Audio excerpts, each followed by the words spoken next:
Merry Christmas Eve on this very quiet precious metals trading day. However, there has been movement in the prices of gold and silver.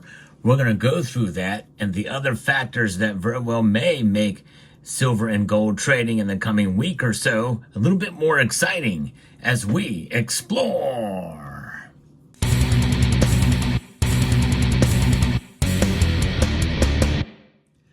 Gold and silver have moved today. In fact, kind of the opposite of what we saw yesterday, but at a much smaller scale. Silver is down 2 cents moments before the markets closed to $29.69. That's 31 cents from the coveted $30 an ounce for silver. I kind of hope it gets there before the end of the year. Gold is up $5.40 to $2,619. Platinum and palladium are also up marginally as well, with palladium hitting a little bit higher. It's up $17, 1.86%, and platinum is up 0.43%, up $4. Both those metals are still comfortably below the $1,000 mark, which is, I think, essentially, really, I've been saying it for quite some time. Anything under $1,000 for platinum is a steal in my view, but it's been like that for a long time. More on that maybe in a separate video. Rhodium, though, had a big move to the downside today. It's down over 2%, 2.27%. It only moves in $25 increments, and it's down $100 today. Back now down below $5,000 an ounce. It's $4,950 an ounce. But they're near unchanged essentially with trading. It's likely to be a quiet trading session as it is, according to this piece here from Jim Wyckoff, as the Christmas holiday is tomorrow. It is Christmas Eve, folks. And by the way, there are still deals to be had over on our channel sponsor, Summit Metals, summitmetals.com, for your precious metal needs to elevate your wealth. They've got great prices and great service. So as you're shopping around for deals out there, just add Summit Metals to your list. You can scan the QR code to check out their website as well. They do often have flash deals and the like, and there is for new customers, there's a page there that you can check out for first-time customers as well too, with a special code you can see there.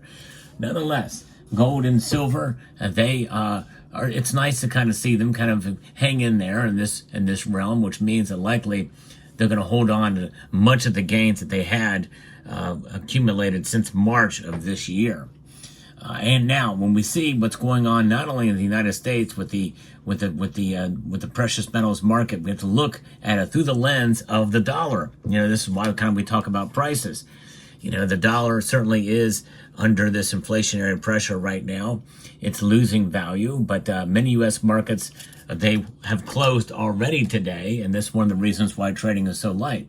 An appreciating U.S. dollar in a foreign exchange market and rising U.S. Treasury yields have limited buying interest in the two precious metal markets just recently. In fact, we saw that with the pullback that we've seen as of late, and Asian and European stock indexes were mixed overnight.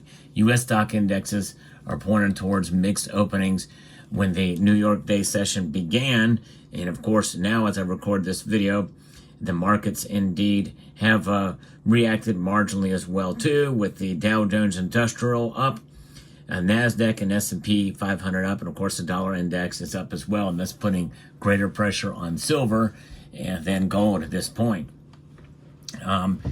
Now, the other thing that we have to think about is, what about currency strength in other nations? Well, the yen in Japan is starting to depreciate a bit, and that could put some pressure on other currencies, and they are warning, the officials there have warned against speculators not to target the yen.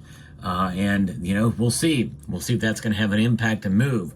I remember not too long ago, I did a video talking about the price of silver being affected by the Japanese markets. Don't rule out Japan. That's something we need to consider. And also any other nation in the East, especially if something that could have a ripple effect, and that is something that could happen there with the yen. China plans to sell a record 3 trillion yuan, which is about $411 billion of special treasury bonds in 2025, according to Reuters, as the government seeks to boost the world's second largest economy. So think about it. They sell back these government these treasury bonds, special treasury bonds. What does that mean? Are they U.S. treasury bonds and they're special bonds? I'm not sure. That's a lot, and I think could not bode well potentially, which could hurt the dollar and very well could cause gold and silver prices to go up fairly dramatically in 2025 if that occurs. Now, Wall Street Journal headline also says Britain's economy slides into stagflation. So stagflation, the word that I've been warning about for quite some time, well, the United Kingdom is now flirting with that potential possibility here, as this Wall Street Journal headline says. For those of you in the United Kingdom, are you seeing the effects of that? Stagflation means high unemployment and consistent and persistent inflation. The key outside markets see the U.S. dollar firmer, as we've talked about, and NYMEX crude oil futures prices are modestly up and trading around $69.50 a barrel. The yield on the benchmark 10-year U.S. Treasury note is presently sitting at 4.59%. And we also have other economic data which will be released on Tuesday, or for release Tuesday is the weekly Johnson Red Book retail sales report and the Richmond Fed business survey. I don't think they're going to have much effect, though. And we see other things that are in effect here, and we'll find out with the technicals where things are going to go through the last few days of the week, because the markets are closed tomorrow. My guess is probably really to the end of the year, it's not going to be a whole lot of movement, but those are the things that could have an effect on the markets that I just talked to you about there. Gold and silver certainly are metals that have done well this year. We can celebrate them. Maybe one more than the other, and maybe potentially, I don't know. It depends on your vantage point and point of view there. But I believe that we stack to hold, essentially. I believe in that tremendously. You stack to hold your precious metals. But yes, so there it is. And Merry Christmas Eve to you all. Now, I want to get into what I did recently at the local coin shop recently in this area here is I made a trade. Now, I didn't show the bars beforehand before I sent them out, but I took some branded bars from some bullion companies and the OPM precious metals bar, which I had actually seen a bar like that and others that have sold just for right around spot price, maybe a little bit more. Somebody was saying that that OPM bar has been going for higher dollars, a premium, but it just depends on what circles you run it through. My local coin shop, they didn't give two rear ends about that OPM bar, but they were gracious enough to allow me to trade ounce per ounce.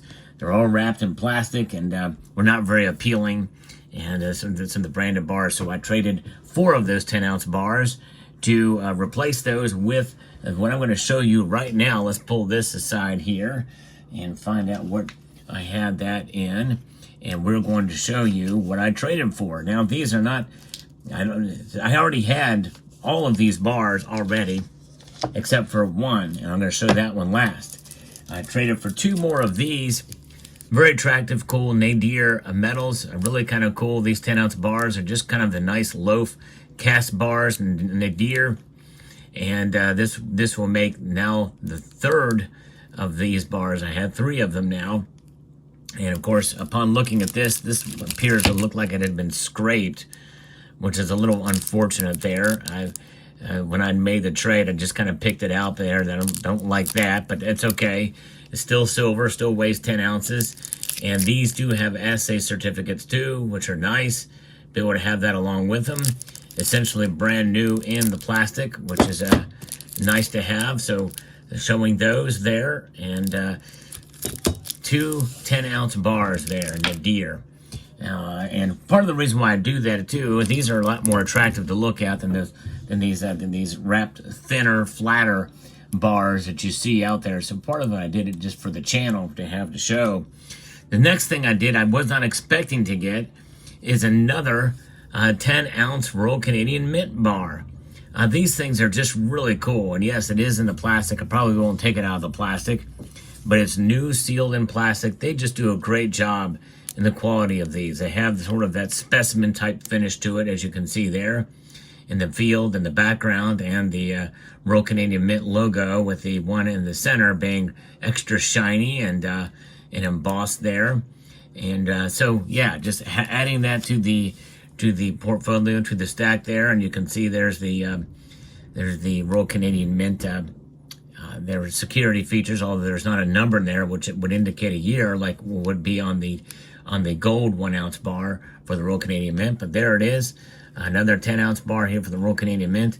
And really not the best thing. I guess it does look nice on camera as well too, even in the plastic wrap.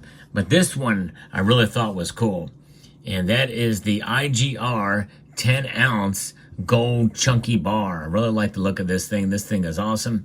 So traded for this as well too, new in plastic. I do like that they wrap them in plastic because it does give a little extra protection, and it is sealed there with the holographic seal, as well as a certificate, assay certificate, which is very nice. The only thing I don't like about this bar is that it says here Istanbul Gold Refinery. It's a gold refinery for a silver bar.